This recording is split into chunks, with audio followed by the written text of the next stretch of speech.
स्वागत है आपका आपके अपने YouTube चैनल सरस्वती ज्ञानधारा पर। कक्षा 12 की जीव विज्ञान में आवर्तबीजी पादपों में लैंगिक जनन चैप्टर चल रहा है और पिछले वीडियो में हमने आपको परागण की क्रिया के बारे में समझाया था। परागण के प्रकार हो गए थे।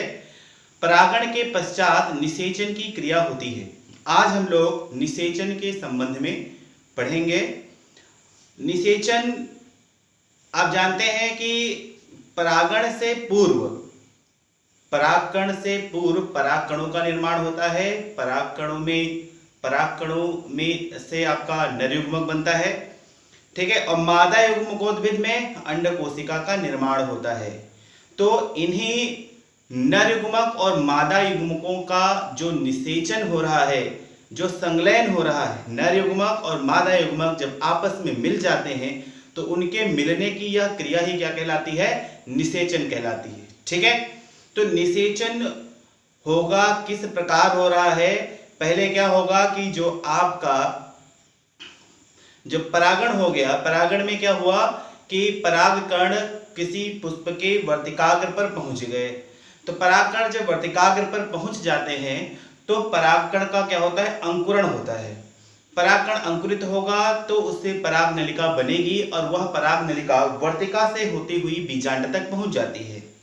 बीजांड में पहुंचेगी तो बीजांड के अंदर प्रवेश कर जाएगी और क्या होगा कि इस पराग नलिका में ही नर युग्मक होते हैं। ये नर युग्मक आपके बीजांड में और जो आपका भ्रूणकोश था उस भ्रूणकोश तक पहुंच जाएगा और इसमें से जो नर युग्मक थे वो नर युग्मक जाके वहां पे अंड कोशिका और एक दूसरी जो है जिसको बोलते हैं ध्रुवित केंद्रक उसको निषेचित कर देगा। तो ठीक है, इसको आइए विस्तार में देखते हैं जरा। इसको विस्तार में पढ़ते हैं। निषेचन डिफिनीशन लिख लेंगे क्या?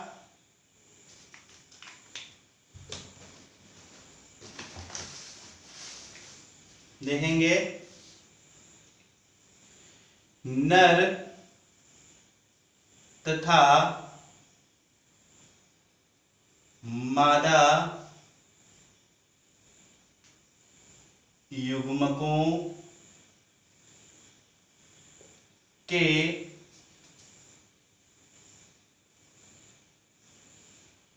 परस्पर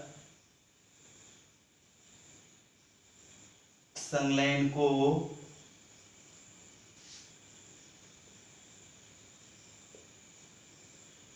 निषेचन, ठीक है, यानी क्या? फर्टिलाइजेशन कहते हैं। ये हो गया डेफिनेशन, क्लियर। आवर्तबीजी पादपों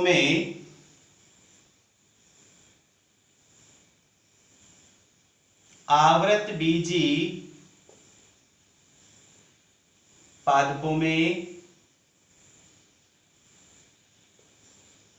परागकण से निर्मित नर युग्मक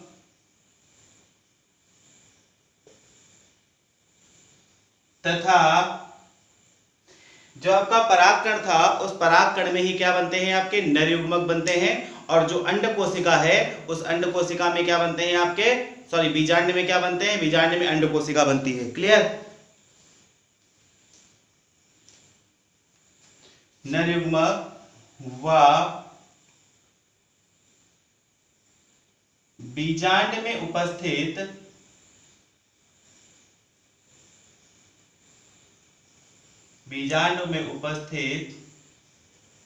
अंड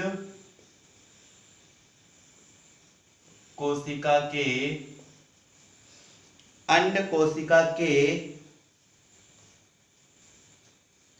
संयोजन द्वारा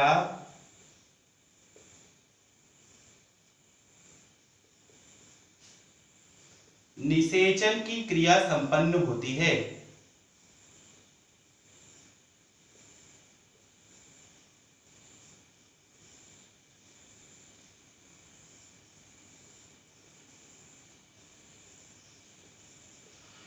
यहां से आपको मैंने बता दिया कि नर युग्मक और मादा युग्मकों का परस्पर संलयन ही निषेचन कहलाता है।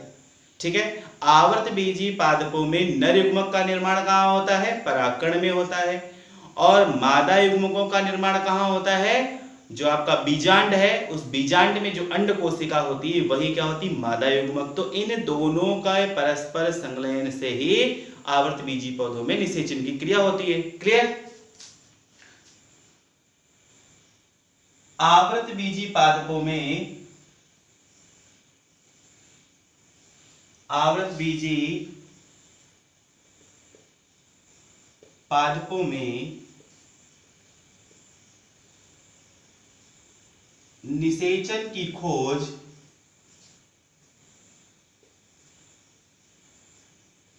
सर्वप्रथम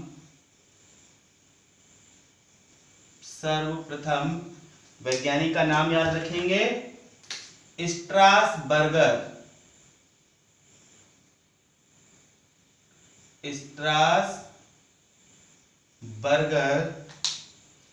ने की थी।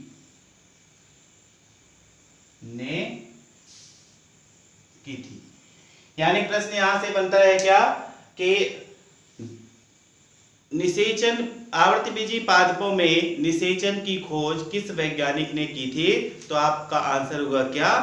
किसने किया था? स्ट्रासबर्गर ने की थी। क्लियर? निषेचन की क्रिया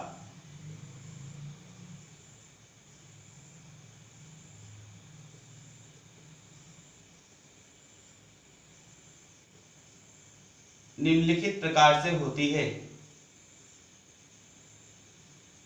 निम्नलिखित प्रकार से होती है। ठीक है, पहले इसमें जो हेडिंग आएगी पॉइंट नंबर 1 वो है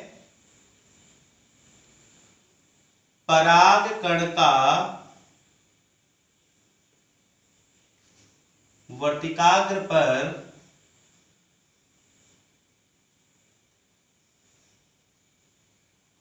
अंकुरण।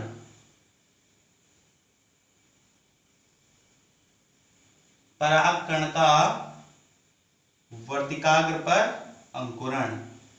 Germination of pollen grain on stigma. आपको पता है कि जब परागण की क्रिया होगी तो परागकण एक पुष्प से दूसरे पुष्प के वर्तिकाग्र पर पहुंच जाएंगे। क्लियर? तो देखेंगे क्या लिखेंगे इसमें, परागण की क्रिया द्वारा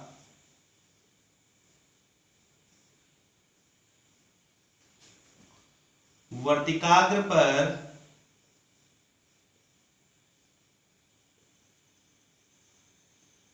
पहुंचे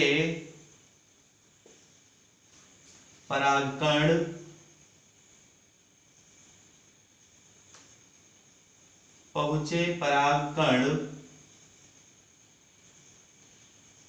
एक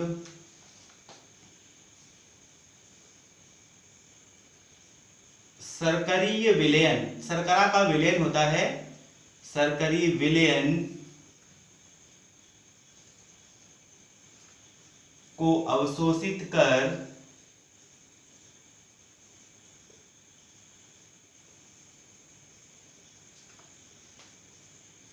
फूल जाते हैं।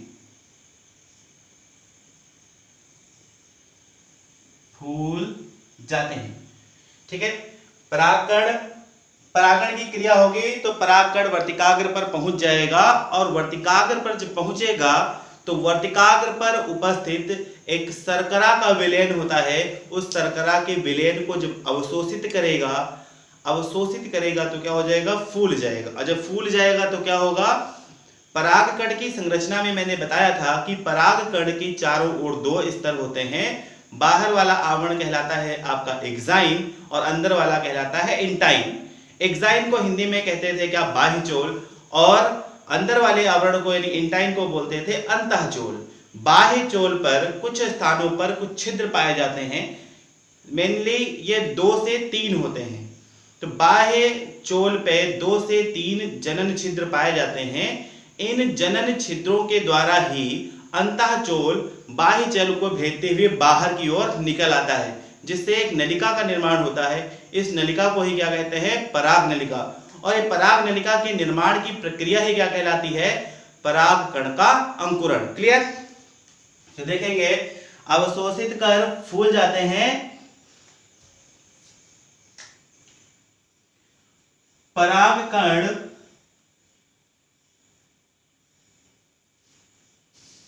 का अंतःचोल। अंतःचोल मतलब क्या? अंतःचोल जो होता है उसको बोलते हैं क्या? इंटाइन। INTINE। इंटाइन बाह्य चोल, अंग्रेजी में बोलते हैं इसको क्या? एक्साइन पर उपस्थित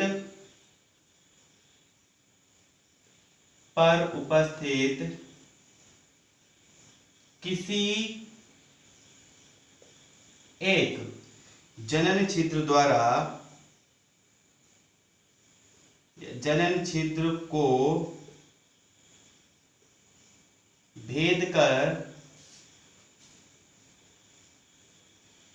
एक नलिका के रूप में बाहर आ जाती है। एक नलिका के रूप में बाहर आ जाती है।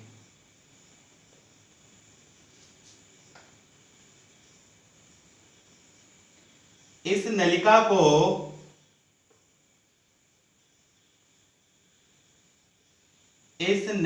को पराग नलिका, अंग्रेजी में इसको बोलते हैं पॉलन ट्यूब।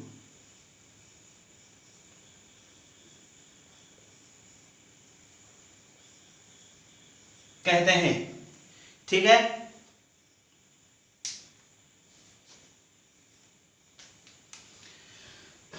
परागकण पहुंचा वर्तिकाग्र पर, सरकरी पदार्थ को अवशोषित किया, फूल गया, उसका अंतःचोल बाह्य चोल पर उपस्थित जनन छिद्र को भेजते हुआ एक नलिका के रूप में बाहर निकल आया।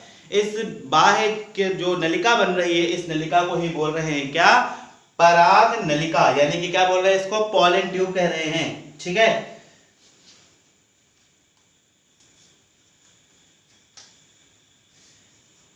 पराग नलिका के बाहर, पराग नलिका के बाहर निकलने के समय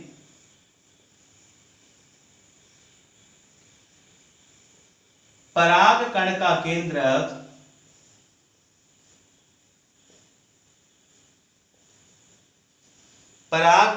केंद्रक एक वर्धी कोशिका, और इसको बोलते हैं क्या? Vegetative cell. वेजिटेटिव सेल एक वर्धी कोशिका और एक जनन कोशिका में एक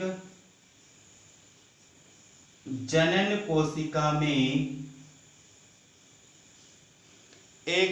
कोशिका में विभाजित हो जाता है। विभाजित हो जाता है। इस जनन कोशिका को बोलते हैं क्या? Germinal cell. जर्मिनल सेल यानी कि जैसे ही पॉलन ट्यूब बाहर निकल रही होगी, उसके निकलने के समय ही जब परागकण का केंद्रक है वह विभाजित हो जाएगा 2 भागों में। एक जो बड़ी कोशिका बनाएगा, उस बड़ी कोशिका को बोलेंगे कायिक कोशिका या वर्धी कोशिका, अंग्रेजी में बोलते हैं इसको वेजिटेटिव सेल बोलते हैं। और एक छोटी कोशिका बनेगी। उस छोटी कोशिका को जनन कोशिका या अंग्रेजी में बोलते हैं जर्मिनल सेल या जर्म सेल का निर्माण करता है। क्लियर?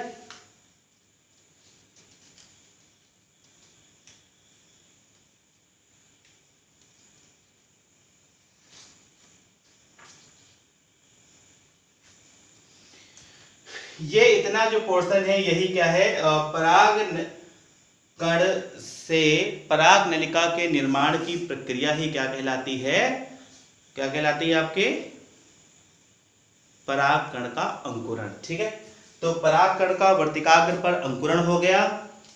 ठीक है,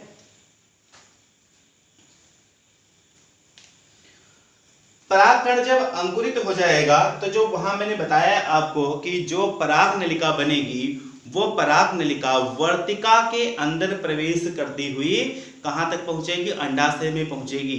और अंडाशय में ही बहुत सारे क्या होते हैं, बीजांड यानी ओव्यूल लगे होते हैं। और बीजांड के अंदर ही क्या स्थित होती है, आपकी अंड कोशिका स्थित होती है। ठीक है, तो जो आपकी वर्तिका है, मैंने बताया कि जो मादा जनन अंग पुष्प का होता है उसमें क्या क्या होता है, सबसे ऊपर की तरफ होती है क्या, आपका वर्तिकाग्र, फिर क्या होती है नलिका नुमा होती है, उसको बोलते हैं वर्तिका, और सबसे नीचे क्या होता है, अंडाशय होता है।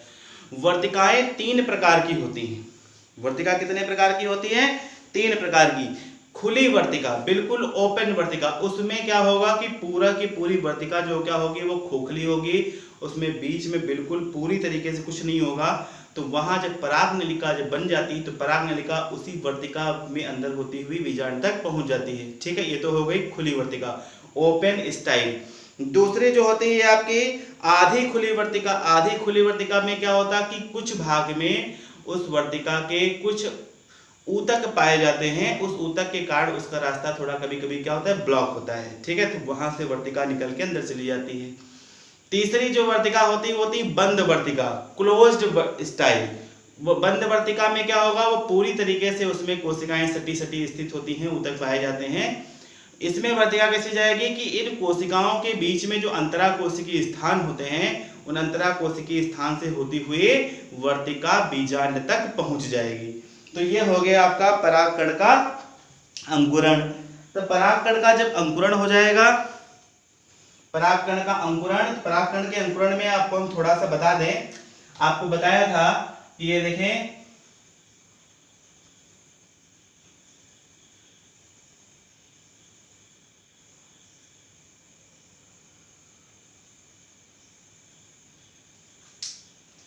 कुछ इस प्रकार से आपका परागकण था, इस प्रकार का परागकण था। इस परागकण में हमने बताया था जो ये बाहर वाला पार्ट है ये कहलाता है आपका एक्साइन। ठीक है, और अंदर वाला पार्ट कहलाता है आपका इंटाइन। और उस पे ये जो स्थित होते हैं इनको क्या कहलाते हैं, आपके जर्म पोर। जब अंकुरण हो रहा होता है तो क्या होता है कि अंदर वाला जो आवरण है वो बाहर वाले आवरण को भेदता हुआ जनन छिद्र के द्वारा बाहर की तरफ निकल आता है, जिससे एक पराग नलिका बन जाती है।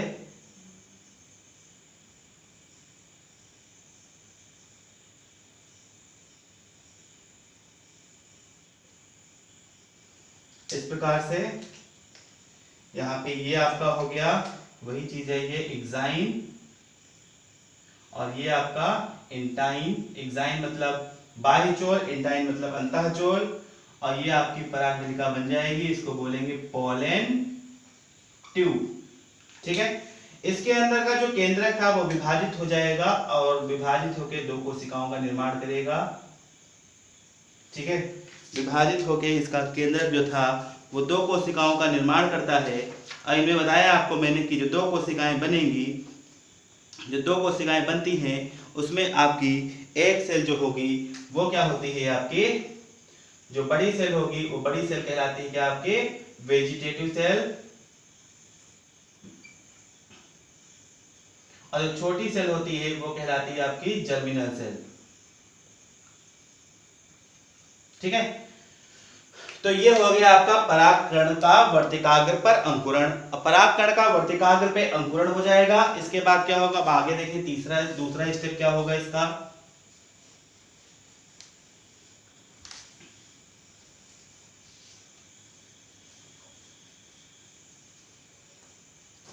दूसरा प्रोसेस इसका जो है आपका पराग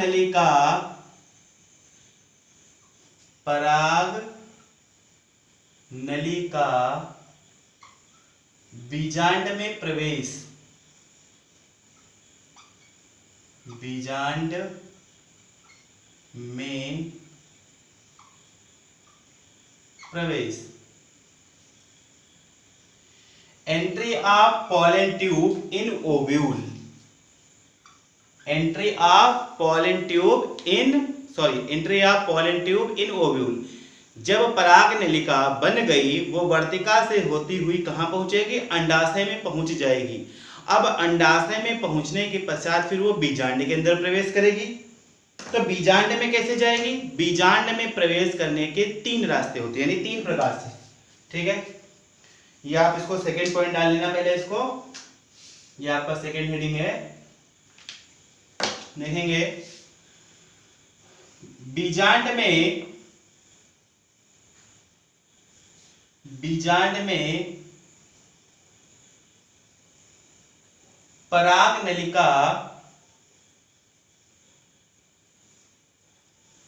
नलिका का प्रवेश निम्नलिखित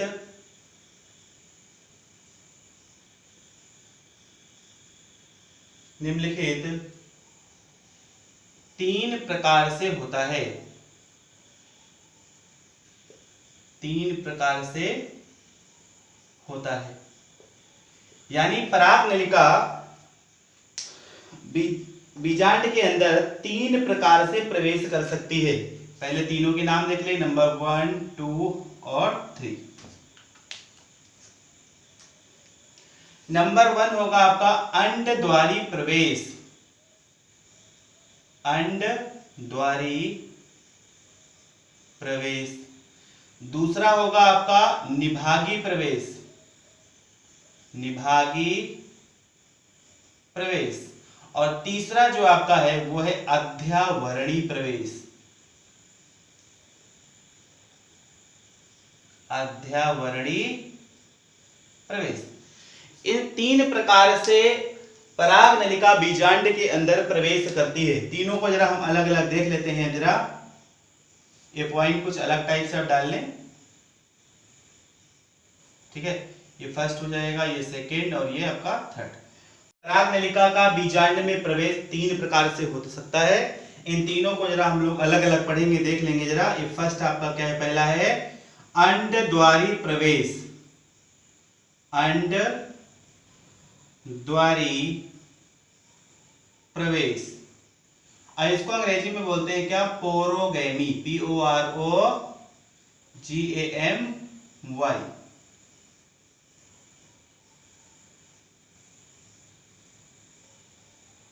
पोरोगैमी। जब आपको बीजांड की संरचना बताई थी तो हमने बताया था कि अधिकांशतया जो आवृतबीजी पौधे होते हैं उनमें एनाट्रोपस प्रकार का बीजांड पाया जाता है। और उस एनाट्रोपस प्रकार के बीजांड में हमने बताया था कि केवल और केवल बीजांड द्वार और निभाग दोनों एक सीध में स्थित होते हैं। ठीक है, तो बीजांड, अगर पराग नलिका बीजांड के अंदर बीजांड द्वार के द्वारा अंदर प्रवेश कर रही है तो उसे बीजांड द्वारी प्रवेश कहते हैं। ठीक है, तो लिख सकते हैं यदि पराग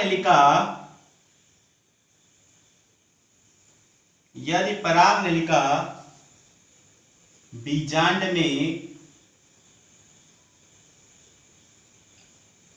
बीजांड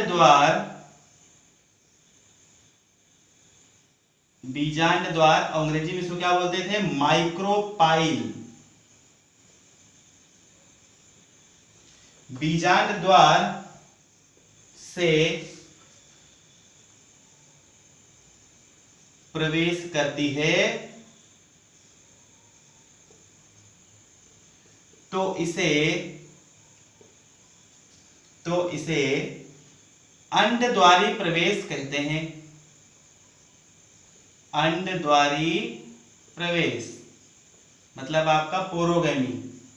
ठीक है, अंडद्वारी प्रवेश कहते हैं। ठीक है,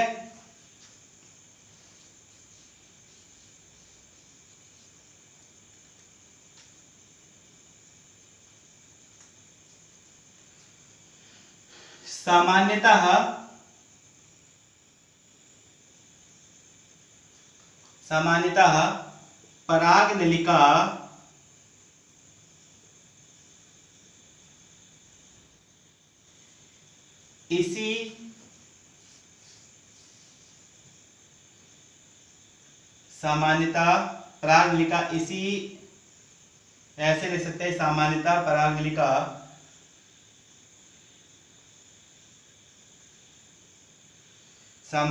परागनलिका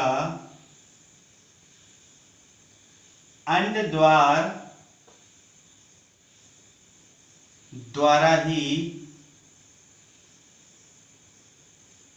बीजांड में प्रवेश करती है। हमने बताया आपको कि बीजांड में परागनलिका 3 प्रकार से प्रवेश कर सकती है और उसमें भी सबसे ज्यादा यानी अधिकांशतया जो प्रवेश होता है वो कौन सा होता है? अंडद्वारी प्रवेश। अधिकांशतया परागनलिकाएं जो हैं वो बीजांड के अंदर बीजांड द्वार के द्वारा ही अंदर प्रवेश करती हैं। ठीक है, लेकिन कुछ में क्या होगा? निभागीय प्रवेश और कुछ में अध्यावरणीय प्रवेश भी होता है। जरा इनको भी देख लेते हैं। सेकेंड आपका जो है वो है आपका निभागीय प्रवेश। निभागीय प्रवेश, और इसको बोलते हैं कैलेजोगैमी। CHALAZOGAMY,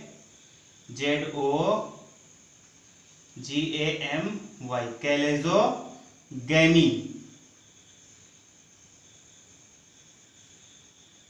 यदि परागनलिका निभाग को भेदती हुई बीजांड के अंदर प्रवेश करेगी तो इस प्रकार के प्रवेश को क्या बोलेंगे?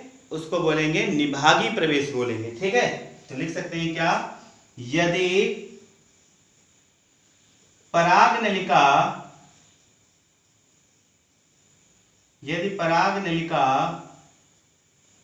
निभाग को भेद कर बीजांड में प्रवेश करती है तो इसे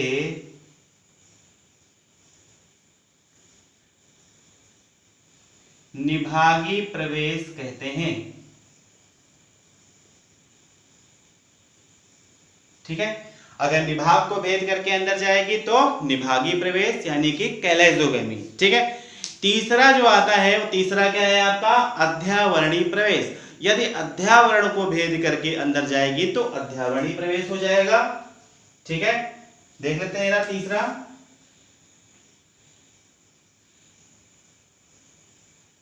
अध्यावरणीय प्रवेश, और इसको बोलते हैं मीजोगैमी। MESOGAMY, mesogamy. ठीक है, यदि परागनलिका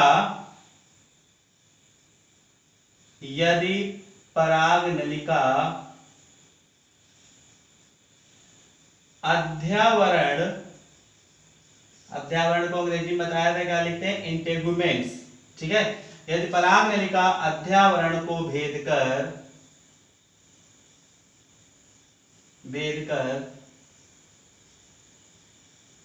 प्रवेश करती है,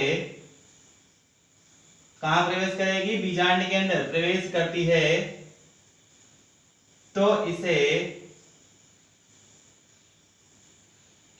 अध्यावरणीय प्रवेश कहते हैं।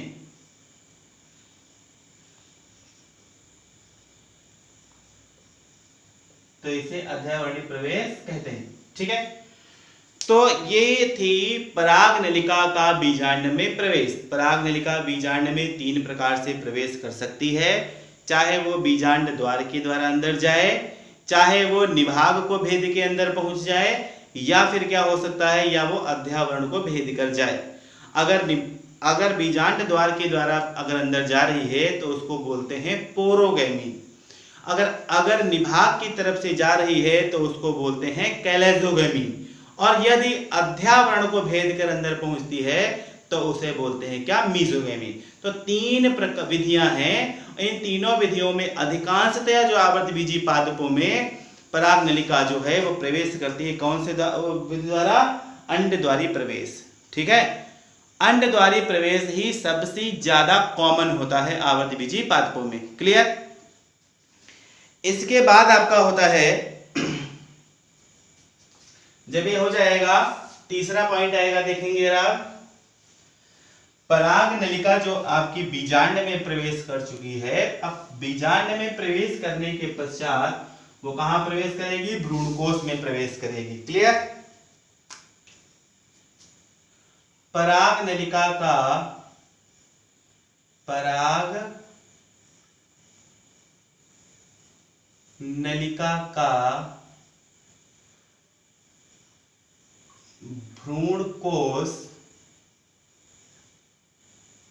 भ्रूणकोश में प्रवेश।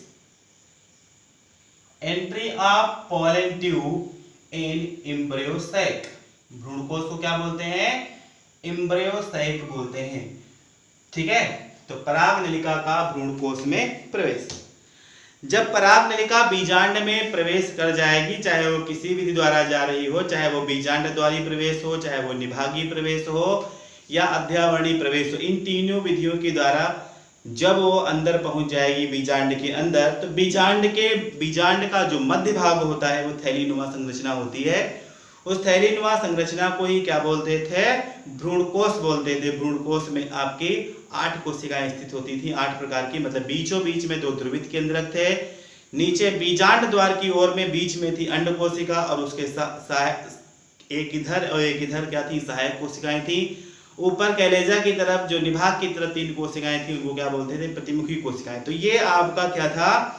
थैलीनुमा स्ट्रक्चर जो थी, उस थैलीनुमा स्ट्रक्चर को क्या बोल रहे थे आप? भ्रूणकोश बोल रहे थे। इस प्रकार से था, मैं बता दे रहा हूं, इस प्रकार से आप बीजांड बनवाया था, और बीजांड के बीचों बीच में यहाँ पे जो आपका था, ऊपर की तरफ 3 कोशिकाएं थी, नीचे की तरफ आपकी 3 कोशिकाएं थी, और बीच में आपकी 2 कोशिकाएं थी। ठीक है, ये कुछ इस प्रकार से आपकी स्ट्रक्चर थी।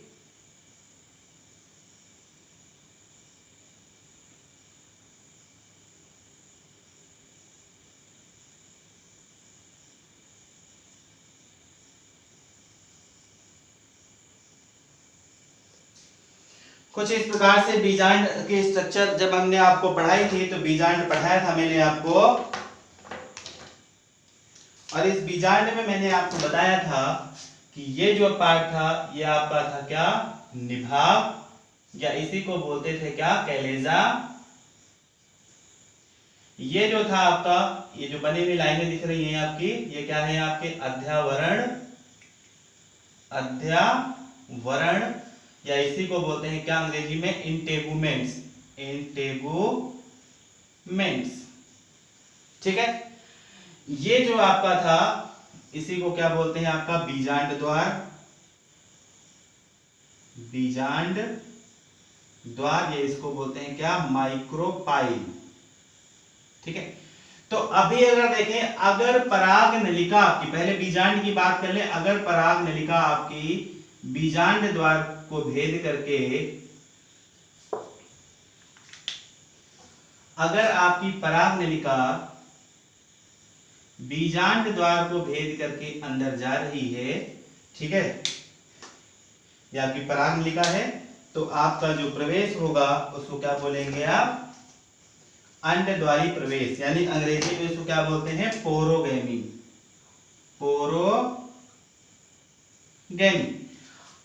अगर वो पराग नलिका निभाग को भेदती हुई जाती है, इस प्रकार से ये परागनलिका है, निभाग को भेद कर अंदर पहुंचेगी, तब उसको क्या बोलते हैं आप, कैलेजोगमी, CHALAZOGAMY, कैलेजोगमी। और यदि वो परागनलिका अध्यावरण को भेद करके अंदर अगर जाती है, प्रवेश करती है, तो इस प्रकार के आपके प्रवेश को क्या बोलते हैं, मीजोगैमी, मीजोगैमी। ठीक है, यह आपका बीजांडद्वारी प्रवेश, यह आपका निभागी प्रवेश, और यह आपका अध्यावरणी प्रवेश। तो ये समझ चुके थे। अब बात कर रहे हैं परागनलिका का भ्रूणकोश। ये जो आपका पार्ट है, ये जो पार्ट है, इसी को क्या बोलते हैं आप, इस पार्ट को ही बोलते हैं क्या, भ्रूणकोश। ठीक है, इसको अंग्रेजी में बोलते हैं क्या, एम्ब्रियोसैक, एम्ब्रियोसैक बोलते हैं इसको। ठीक है, तो इस एम्ब्रियोसैक के अंदर जो ऊपर की तरफ 3 कोशिकाएं होती हैं, ये तीनों कोशिकाएं जो हैं आपकी, ये कहलाती हैं आपकी एंटीपोडल सेल, एंटीपोडल सेल्स, या हिंदी में इसको बोलते हैं क्या, प्रतिमुखी कोशिकाएं, प्रतिमुखी कोशिकाएं। जो बीच में आपकी 2 कोशिकाएं दिख रही हैं आपके, इनको बोलते हैं ध्रुवित केंद्रक, ध्रुवित केंद्रक, या इनको बोलते हैं अंग्रेजी में क्या, पोलर न्यूक्लियाई। और जो सबसे नीचे की तरफ होती है, तो नीचे की तरफ में देखें अगर, ये जो किनारे वाली 2 कोशिकाएं हैं, इनको बोलते हैं सिनर्जिड्स, सिनर्जिड्स, या इन्हीं को बोलते हैं हिंदी में क्या, सहायक कोशिका, सहायक कोशिकाएं। और जो बीच वाली कोशिका है, इस बीच वाली कोशिका को बोलते हैं क्या, अंड कोशिका, या इसी को बोलते हैं क्या, एग सेल। इन दोनों को संयुक्त रूप से क्या बोलते हैं, अंड उपकरण, यानी कि अंग्रेजी में एग ऑपरेटस। ये मैंने विस्तार से पढ़ा रखा है जब आपको हमने पढ़ाया था क्या, बीजांड की संरचना। तो इसमें बता दिया, बीजांड के अंदर परागनलिका का प्रवेश अगर बीजांड द्वार को भेद के जाती है तो पोरोगैमी यानी कि बीजांडद्वारी प्रवेश, निभाग को भेद के जाती है अंदर तो कैलेजोगैमी यानी निभागी प्रवेश, और अगर अध्यावरण को भेद करके अगर जा रही है तो उसको क्या बोल रहे हैं आप, अध्यावरणी प्रवेश। ठीक है, या बोल रहे हैं क्या, मीजोगैमी। अब बात जो है वो है क्या, परागनलिका का भ्रूणकोश में प्रवेश, बीजांड के अंदर प्रवेश हो गया। अब इसके अंदर प्रवेश कैसे होगा, वो इसके अंतर्गत हमको पढ़ना है।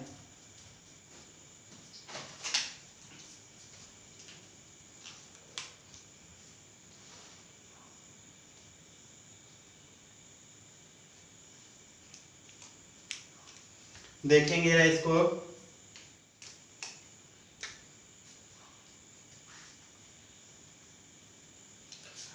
परागनलिका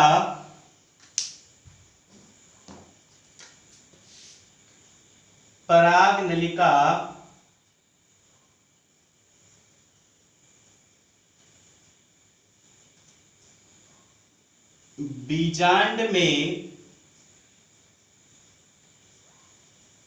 प्रवेश करने के पश्चात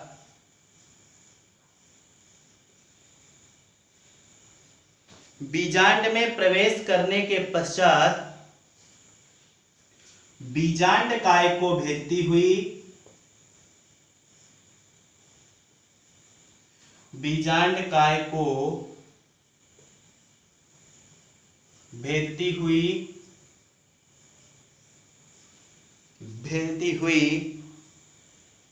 भ्रूण कोश तक पहुंच जाती है,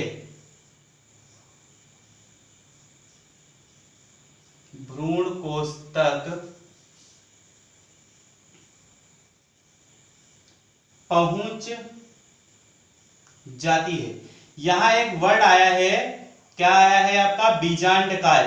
ठीक है, क्या है आपका, ये बीजांडकाय। जो इसके अंदर की जो ऊतक होते हैं वो क्या कहलाते हैं आपके, बीजांडकाय कहलाते हैं। ठीक है, अगर विस्तार से समझना है तो इस बीजांड की संरचना आप खोलेंगे, वहां आपको हर एक चीज स्पष्ट पढ़ाई है मैंने। ठीक है, तो बीजांडकाय को पराग नलिका बीजांड में प्रवेश करने के पश्चात बीजांड काय को भेदती हुई भ्रूणकोश तक पहुंच जाती है।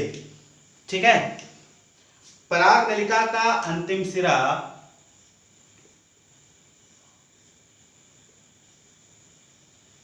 पराग नलिका का अंतिम सिरा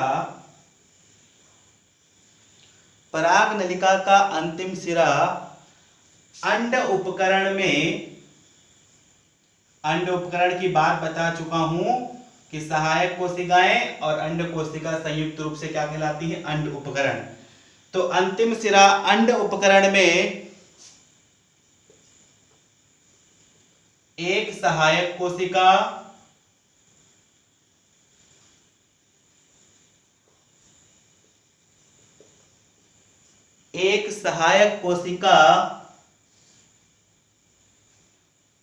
और अंड कोशिका एक सहायक कोशिका की बात हो रही है और एक अंड कोशिका के बीच में से होकर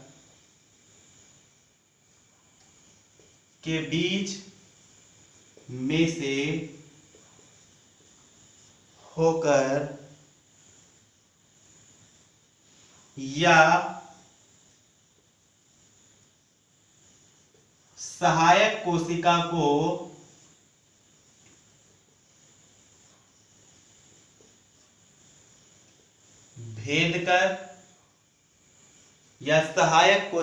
को भेद कर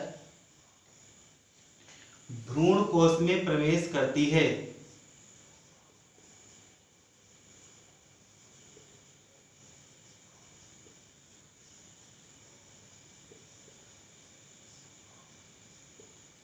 भ्रूण कोश में प्रवेश करती है। क्लियर? तो आपका जो है भ्रूण कोश में पराग नलिका कहां से भेजेगी?